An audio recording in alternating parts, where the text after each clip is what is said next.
আমরা প্রতিদিন যার বুকে হাঁটি, বুক ভরে শ্বাস নিই, আর যাকে আমাদের প্রিয় আবাসস্থল বলি, আমাদের এই পৃথিবী, নীল জলরাশি, সবুজ বনভূমি আর প্রাণী জগতের এই বৈচিত্র্যময় গ্রহটি দেখতে আজ কতটা শান্ত ও সুন্দর, তাই না?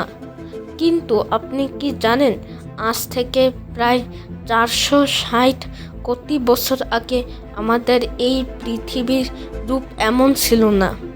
এখানে কোনো শান্ত সাগর ছিল না কোনো বাতাস বা প্রাণের চিহ্ন। এটি ছিল কেবলই মহা আকাশে ভাসমান এক ফুটন্ত পাথরের গোলক, যা প্রতিনিয়ত মহাযৌগিক পাথরের আঘাতে জ্বলেছিল। লাল কমলা লাভা সমুদ্রে ঢাকা সেই নরকতুল্য স্থানটি কিভাবে আজকের এই সুন্দর নীল গ্রহে রূপান্তরিত হলো, কিভাবে ধূলিকণা আর মহাযৌগিক ধোঁয়া থেকে জন্ম নিল আমাদের এই পৃথিবী। আজকের এই বিশেষ ভ্রমণ চিত্রে আমরা সময়ের পিছনে পাড়ি দেব প্রায় 460 কোটি বছর আগে সেই মহাযৌগিক অভিযানে। আপনাদের স্বাগতম, যেখানে আমরা সাক্ষী হব পৃথিবীর জন্ম রহস্যের প্রতিটি রোমাঞ্চর অধ্যায়ের। পৃথিবীর সৃষ্টির গল্প বুঝতে হলে আমাদের প্রথমে পিছিয়ে যেতে হবে প্রায় 500 কোটি বছরের এক অন্ধকার অতীতে। তখন আমাদের এই সৌরজগতের কোনো অস্তিত্ব ছিল না। মহাকাশের এক সুবিশাল অঞ্চলে ছড়িয়ে ছিটিয়ে ছিল হাইড্রোজেন, হিলিয়াম গ্যাস এবং প্রাচীন কোনো সুপারনোভা বা তারকার মৃত্যুর পর তৈরি হওয়া ধাতব ধূলিকণা, এক সুবিশাল মেঘমালা। বিজ্ঞান ও পদার্থবিজ্ঞানের ভাষায় একে বলা হয় সোলার নেবুলা। লক্ষ লক্ষ বছর ধরে এই গ্যাস ও ধূলিকণার মেঘ শান্তভাবেই মহাকাশে ভাসছিল, কিন্তু কোনো এক দূরবর্তী তারার বিস্ফোরণের ফলে সৃষ্ট তরঙ্গের শক ওয়েভের কারণে এই নেবুলাটি নিজের অবিশ্বাস্য করে টানে ভিতরের দিকে ভেঙে পড়তে শুরু করে। ঘূর্ণায়নের গতি যত বাড়তে লাগলো, এই মেঘমালাটি একটি থালার ডিস্ক মতো আকৃতি ধারণ করলো। এর কেন্দ্রস্থলে মহাকাশীয় চাপ এবং তাপমাত্রা এতটাই বেড়ে গেল যে হাইড্রোজেন পরমাণুগুলো একে অপরের সাথে যুক্ত হয়ে পারমাণবিক সংযোজন বা নিউক্লিয়ার ফিউশন প্রক্রিয়া শুরু করলো। আজ থেকে প্রায় 460 কোটি বছর আগে জন্ম নিল আমাদের সৌরজগতের প্রাণকেন্দ্র, আমাদের সূর্য। সূর্যের জন্মের পর নবজাতক নক্ষত্রটির চারপাশ থেকে গিয়েছিল উত্তপ্ত পাথর, বরফ ও ধাতব বিস্ফোল ধূলিকণা। বিজ্ঞানীদের কাছে প্রশ্ন ছিল, কিভাবে এই ধূলিকণাগুলো জমাট বেঁধে সুবিশাল পাথরের গ্রহে পরিণত হলো। এখানে কাজ করেছে প্রকৃতির এক জাদুকারী শক্তি, স্থিতৈতিহাসিক বিদ্যুৎ বা স্ট্যাটিক ইলেকট্রিসিটি। ঠিক যেমন আমরা চুলে প্লাস্টিকের চিরুনি ঘষলে কাগজের টুকরো আকর্ষিত হয়, ঠিক তেমনি মহাশূন্যের শূন্যতায় অতি ক্ষুদ্র ধূলিকণাগুলো স্থির বিদ্যুতের টানে একে অপরের গায়ে আটকে যেতে শুরু করে। এগুলো জমে তৈরি হলো ছোট ছোট নুড়ি পাথর। নুড়ি পাথরগুলো সংঘর্ষের মাধ্যমে আরও বড় পাথরের রূপ পরিণত হলো। পাথরগুলোর আকার এখন কয়েক কিলোমিটার ছাড়িয়ে গেল। তখন তাদের নিজস্ব মহাকর্ষ বল কার্যকর হতে শুরু করলো। এবার ছোট ছোট পাথরগুলো ভেসে যাওয়ার বদলে বড় পাথরগুলো টানে এসে আছড়ে পড়তে লাগলো। এই প্রক্রিয়াটিকে বিজ্ঞানের ভাষায় বলা হয় অ্যাক্রিশন। কোটি কোটি বছর ধরে সৌরজগতের এই ধ্বংসাত্মক মহাযৌগিক খোলায় হাজার হাজার ছোট ছোট মহাযৌগিক বস্তু একে অপরের গ্রাস করতে লাগলো। আর এভাবেই সূর্য থেকে সঠিক দূরত্বে, যেখানে তাপমাত্রা বেশি গরম না বেশি ঠান্ডা, ধীরে ধীরে রূপ নিতে শুরু করলো এক আদিম গ্রহ, যাকে বিজ্ঞানীরা বললেন প্রোটো আর্থ বা প্রাথমিক পৃথিবী। আজ থেকে প্রায় 45 থেকে 460 কোটি বছর আগে জন্ম নেওয়া সেই প্রাথমিক পৃথিবীটি কিন্তু আজকের মতো শান্ত ছিল না। ভূতত্ত্ববিদরা পৃথিবীর ইতিহাসের প্রথম এই সময়কে বলেন হেডিয়ান ইয়ন। গ্রিক পাতালপুরীর দেবতা হেডেস এর নামানুসারে এই যুগের নামকরণ করা হয়, কারণ এই প্রাথমিক পৃথিবী ছিল এক বাস্তব নরক। প্রতিনিয়ত উল্কাপাত, তেজস্ক্রিয় পদার্থের ক্ষয় এবং মহাকর্ষের সংকোচনের প্রচণ্ড চাপে পৃথিবীর অভ্যন্তরীণ তাপমাত্রা পৌঁছায় প্রায় 2000 ডিগ্রি সেলসিয়াসে। লোহা, নিকেল এবং ভারী পাথর গলে গিয়ে পুরো পৃথিবীতে থেকে যায় এক অতল ফুটন্ত লাভার সমুদ্রে। পৃথিবীর কেন্দ্র গঠন। এই ফুটন্ত অবস্থায় ঘটে পৃথিবীর ইতিহাসের এক অনন্ত গুরুত্বপূর্ণ ঘটনা, যাকে বলা হয় আয়রন ক্যাটাস্ট্রফি। পৃথিবী সম্পূর্ণ গলিত অবস্থায় থাকায় লোহা ও নিকেলের মতো অত্যন্ত ভারী ধাতুগুলো অভিকর্ষের টানে কেন্দ্রে তলিয়ে যায়, যা তৈরি করে পৃথিবীর অত্যন্ত ঘন কোর বা কেন্দ্রস্থল। আর সিলিকনের মতো অপেক্ষাকৃত হালকা উপাদানগুলোর উপরে ভেসে উঠতে শুরু করে পৃথিবীর উপরভাগের আস্তরণ বা মেটাল। পৃথিবীর এই লোহা ও নিকেলের কেন্দ্রস্থলতেই পরবর্তীতে একটি শক্তিশালী চৌম্বক ক্ষেত্র তৈরি করে, যা আজ পর্যন্ত সূর্য থেকে আসা মারাত্মক সৌরজোর থেকে আমাদের বায়ুমণ্ডলকে রক্ষা করে আসছে। প্রাথমিক পৃথিবী যখন ধীরে ধীরে কিছুটা জুড়াতে শুরু করেছে, ঠিক তখনই ঘটে পৃথিবীর ইতিহাসের সবচেয়ে বড় ও ধ্বংসাত্মক ঘটনাটি। আজ থেকে প্রায় 450 কোটি বছর আগে সৌরজগতের সেই বিশৃঙ্খল পরিবেশ মঙ্গলের আকারের একটি বিশাল গ্রহ প্রোটো পৃথিবীর দিকে ধেয়ে আসে। বিজ্ঞানীরা এই কাল্পনিক গ্রহটির নাম দিয়েছেন থিয়া। ঘন্টায় প্রায় 40,000 কিলোমিটারের মারাত্মক গতিতে থিয়া আছড়ে পড়ল তরুণ পৃথিবীর উপর। সেই সংঘর্ষটি এতটাই ভয়াবহ ছিল যে থিয়া গ্রহটি সম্পূর্ণরূপে চূর্ণ বিচ্ছিন্ন হয়ে যায় এবং পৃথিবীর উপরিভাগের বিশাল অংশটির ম্যান্টল মহাকাশে ছিটকে বেরিয়ে যায়। ধূলিকণা, ফুটন্ত গ্যাস এবং পাথরের কোটি কোটি টুকরো পৃথিবীর চারপাশে শনির মতো একটি রিং বা বলয় তৈরি করে।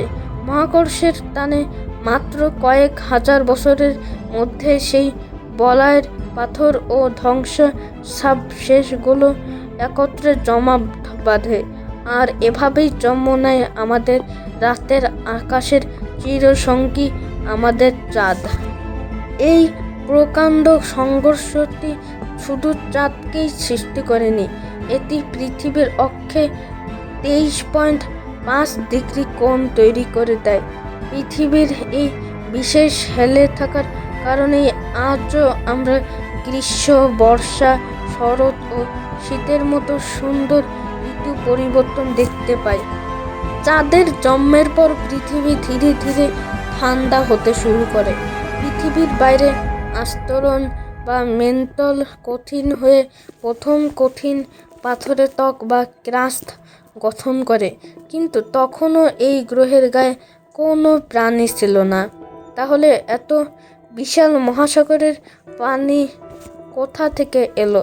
বিজ্ঞানের মতে পানির আগমন ঘটেছিল মূলত দুটি প্রধান উৎস থেকে। এক, আগ্নেয়গিরির বাষ্পায়ন।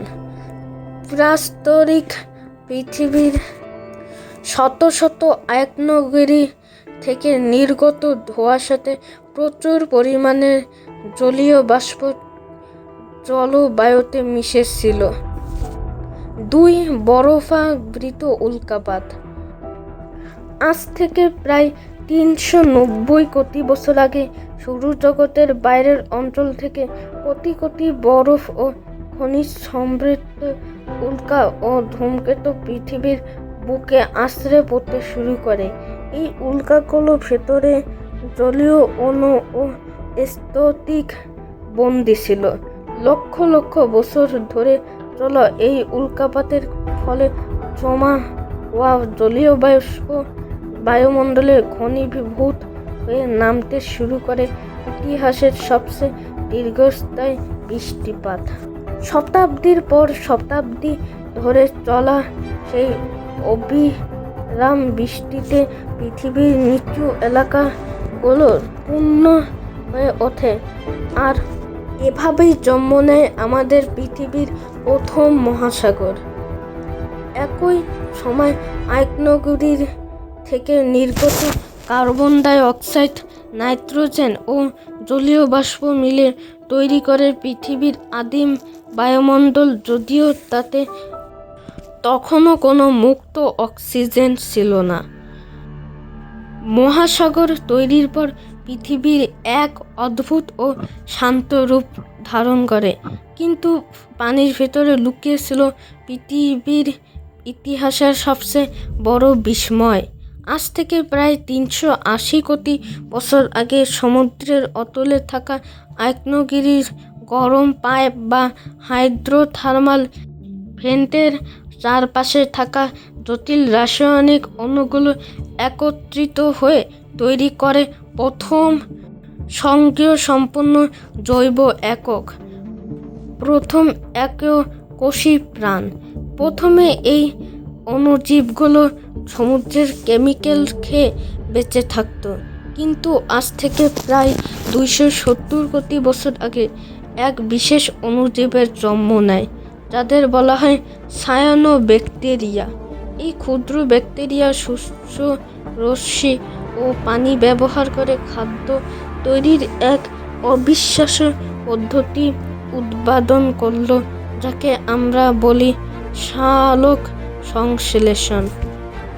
আর এই প্রক্রিয়ার উপজাত বা বাই প্রোডাক্ট হিসাবে সায়ানোব্যাকটেরিয়া সমুদ্রে এবং বায়ুমণ্ডলে ছাড়তে শুরু করে এক জাদুকারী উপাদান, মুক্ত অক্সিজেন।